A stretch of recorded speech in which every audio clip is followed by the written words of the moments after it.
Está de volta e antes de tudo, toda a produção e toda a equipe gostaria de agradecer a vocês pela enorme participação, muitas mensagens, muitas fotos. Secretária, você não tem noção de quanto a gente está recebendo. Então a gente quer agradecer imensamente todo o contato e todo o carinho que vocês estão tendo. Olha, vamos continuar com as perguntas sobre o projeto de lei Mais Saúde em cada região da cidade? Continue mandando também a sua pergunta, você acessa o link aqui embaixo. A primeira pergunta que a gente vai responder agora é: quando deverá ser a publicação sobre os limites das regiões intermunicipais? Olha aí, pessoal, a gente queria exatamente estimular a participação, inclusive falaram que vão botar as fotos que eles estão mandando aqui depois, quando acabar a resposta das perguntas. É bastante importante essa pergunta. O que diz o projeto de lei? O projeto de lei diz que cada região de saúde, ou seja, o SUS na cidade de São Paulo é organizado por regiões de saúde. Cada região de saúde tem que ter seu orçamento próprio, características próprias, perceber que as regiões têm características próprias, então precisam ser mais ajudadas, né, com critérios mais claros. E diz o seguinte, que a Secretaria Municipal de Saúde, em portaria, ela estabelece de tempos em tempos os limites entre as regiões. Por que isso? Né? Porque quando você bota uma lei, a lei vai lá, vai para a Câmara, aprova a Câmara, para fazer qualquer mudança tem que mandar outro projeto de lei, votar na Câmara. Então tem coisas que a gente coloca na lei, que é o permanente, e aquilo que pode ser mudado no dia a dia, mais rápido, vai para portarias da Secretaria. Então, se a gente aprova essa lei, fica na lei claro que tem que ter região de saúde, quais são os critérios gerais, né? Tem que compreender as unidades de saúde, qual é a rede que tem, limites geográficos, e a Secretaria pode fazer isso por portarias. Exemplo, né, nós vamos criar agora, por decreto, a separação entre a supervisão de Perus e de Pirituba, a de Ermelino e de Itaquera, que são lutas de muito tempo que o pessoal tem. Então isso permite você fazer mudanças nas supervisões, deixar mais claro qual que é o limite, sem precisar ter que mandar para a Câmara Municipal. Então, aprovando o projeto de lei, aí a Secretaria faz uma publicação da portaria estabelecendo quais são os limites, discutindo com os conselhos, com a população, Conselho Municipal de Saúde, com os conselhos locais, estabelece por portaria quais são as divisões e ao longo do tempo você pode ter que ir mudando. Vou citar um outro exemplo, né? A subprefeitura do Campo Limpo sempre foi uma só. Num certo momento se viu a importância de separar Campo Limpo de Embu-Mirim, né? Então, isso através de portaria você pode ir criando outras regiões de saúde quando necessário, na medida em que vão mudando. Olha, e a segunda pergunta: de que maneira as regras de regulação serão pactuadas entre a CIB, a CIT, a SMS e os fóruns regionais? Deixa eu explicar um pouco dessa pergunta, que é uma pergunta bastante importante também.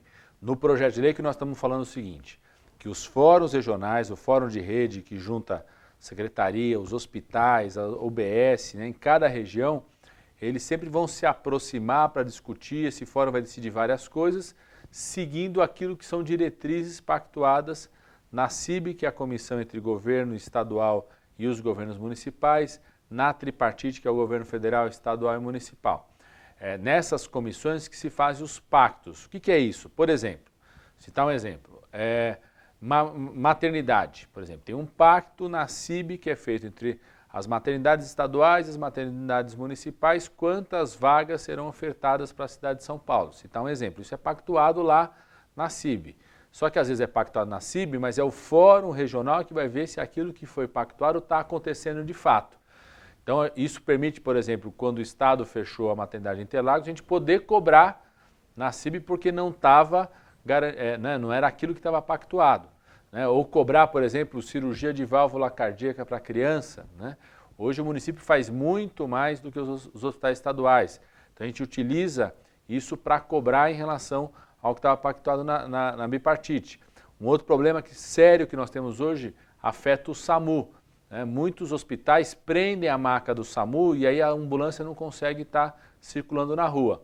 O fórum de rede vai botar o gestor do SAMU, os prontos-socorros, os hospitais estaduais e municipais daquela região, por exemplo, da Zona Leste, para discutir lá o problema que está. E vai poder cobrar aquilo que foi pactuado na bipartite de que hospitais estaduais também têm que receber o SAMU. Outro exemplo, saúde mental. É um tema, o paciente está internado no hospital, às vezes os hospitais não liberam leitos para a saúde mental, né? Então isso é decidido lá no Fórum de Rede. Por exemplo, o Tidesetuba acabou de abrir 29 leitos para a saúde mental em hospital geral, né? Vila Santa Catarina, leitos para o hospital geral na saúde mental, o novo hospital de Parelheiros, o hospital da Brasilândia, todos eles vão ter leitos psiquiátricos no hospital geral, isso é muito positivo. Então o Fórum de Rede vai discutir ali como que esses leitos têm que ser utilizados, o fluxo entre o hospital e o CAPS, isso faz com que vai ser mais fácil um paciente que está no hospital possa ser internado mais rápido no CAPS, aí tirando ele do hospital, isso é bom porque ele vai estar mais próximo da família. Então o Fórum de Redes, ele discute, garante que aquilo que foi pactuado entre o governo do estado e o município seja cumprido de fato na região e se não for, ele aponta para que a gente possa cobrar na CIB. E a terceira pergunta, o planejamento da saúde é obrigatório para os entes públicos e será indutor para o funcionamento de todas as instituições participantes do SUS. Explica um pouco mais sobre o ser indutor. O projeto de lei está dizendo o seguinte, né, que o governo do estado, né, que atua aqui na cidade de São Paulo, que o governo municipal que atua aqui, as coordenações regionais, sempre vão ter um planejamento das ações e serviços. O que é um planejamento? Você faz uma organização daquilo que você vai colocar quantos profissionais, quanto de medicamento, quanto de investimento, o que você vai fazer de construção de algum equipamento, ou seja, para que aquela unidade que está naquela região funcione adequadamente com o orçamento que você tem. Vai ter orçamento regionalizado, tudo isso é um planejamento que está sendo feito. Com esse projeto de lei, esse planejamento vai passar a ser obrigatório a ser feito por região. Inclusive a Secretaria vai ter com a coordenação regional uma espécie de contrato onde cobra em que medida que aquele planejamento está sendo executado, está sendo garantido. A gente tem formas de fiscalização e acompanhamento. Por que ele é um indutor? Porque hoje a gente tem duas formas de induzir que aquela unidade básica de saúde funcione do jeito que a gente quer que ela funcione. Primeiro, estabelecendo regras. Por exemplo, as diretrizes que nós aprovamos, discutimos com vocês, estabelece várias regras para as unidades básicas de saúde. Não pode mandar a pessoa voltar à unidade só para marcar o retorno, ela tem que sair com o retorno marcado, o horário de funcionamento, a integração da AMA com a UBS, né? Foram regras que foram muito importantes para a gente poder ir melhorando o atendimento e o acesso lá na ponta. Isso são regras. Só que para quem está na unidade básica de saúde conseguir cumprir aquelas regras, ela precisa ter insumos, ela precisa ter recursos humanos, profissionais, precisa ter medicamento, equipamento, né? Então, como você planeja como que isso vai chegar naquela unidade, ele é um indutor, ele estimula, né? Ele induz para que você cumpra de fato as ações que você se responsabilizou por isso. Então, o planejamento tem um papel de induzir que aquela unidade de saúde funcione da forma correta. A quarta pergunta que a gente recebeu é a seguinte: sendo o planejamento ascendente, as propostas de educação em saúde serão prioritariamente as que as regiões definirem? É exatamente isso. O que é um planejamento ascendente? Além de ter planejamento, ele tem que ser ascendente, ou seja, ele tem que começar a ser construído a partir das regiões, de cada região. Por isso que é um projeto que vai levar mais saúde para cada região da cidade de São Paulo. Então, as prioridades passarem a serem definidas lá, obviamente, a partir de grandes diretrizes do município, né? Por exemplo, se tem uma diretriz do município que é reduzir ainda mais a mortalidade infantil, a gente já chegou na menor taxa de mortalidade infantil na história, mas a gente quer reduzir ainda mais. Então, isso tem uma diretriz geral no município que é para reduzir a mortalidade infantil. O planejamento ascendente vai discutir que medidas devem ser feitas, inclusive de educação permanente, para reduzir mais a mortalidade infantil, mas a discussão de quais são as medidas serem feitas lá nas regiões. Um outro exemplo, nós criamos a rede Hora Certa. Hoje tem hospital dia, 26 hospitais dia já funcionando na cidade de São Paulo. Agora nos próximos meses nós vamos ter mais hospitais dias funcionando de forma plena. Na Moca, Vila Prudente, na região do Butantã, o EVA lá no antigo hospital da Unisa, em Cidade Ademar, no Pedreira, né? São Mateus, que já está funcionando, vai funcionar plenamente a partir de setembro, ou seja, nós vamos ter mais hospitais dias funcionando plenamente na cidade de São Paulo, 26 e 36 até o final do ano. O planejamento ascendente vai ajudar a estabelecer quais são as prioridades para aqueles hospitais dia, né? Que especialidades, que recursos devem ser ampliados ali para aqueles hospitais dia. Um outro exemplo, o Hospital de Parelheiros. Nós discutimos no Conselho da Supervisão qual o perfil desse hospital.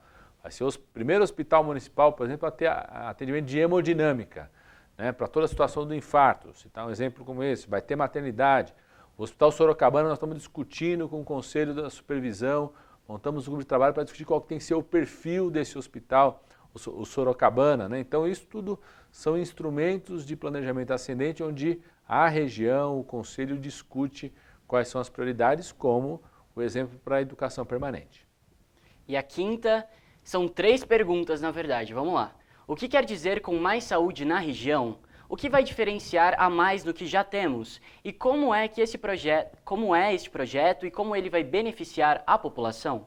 A coisa mais importante do projeto de lei é transformar em lei permanente que ultrapasse os governos, independente de quem governa a cidade, aquelas conquistas que nós fizemos nesses 3 anos e meio.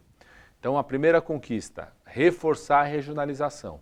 O projeto de lei está dando mais força às regiões da saúde, ou seja, a Secretaria de Saúde, quando for planejar, distribuir os recursos, compreender que cada região da cidade de São Paulo tem suas diferenças, merece um cuidado especial, não pode ser uma política geral para a cidade como um todo. Por isso que leva mais saúde para a região, junto com os mais médicos, junto com o aplicativo Aqui Tem Remédio, junto com mais fiscalização nos contratos, a ideia da territorialização para a hora de fazer o contrato, isso permite maior fiscalização, né? Segundo, o que muda em relação a hoje? Primeiro, transforma em lei aquilo que hoje são portarias. Então, dá uma garantia da mudança.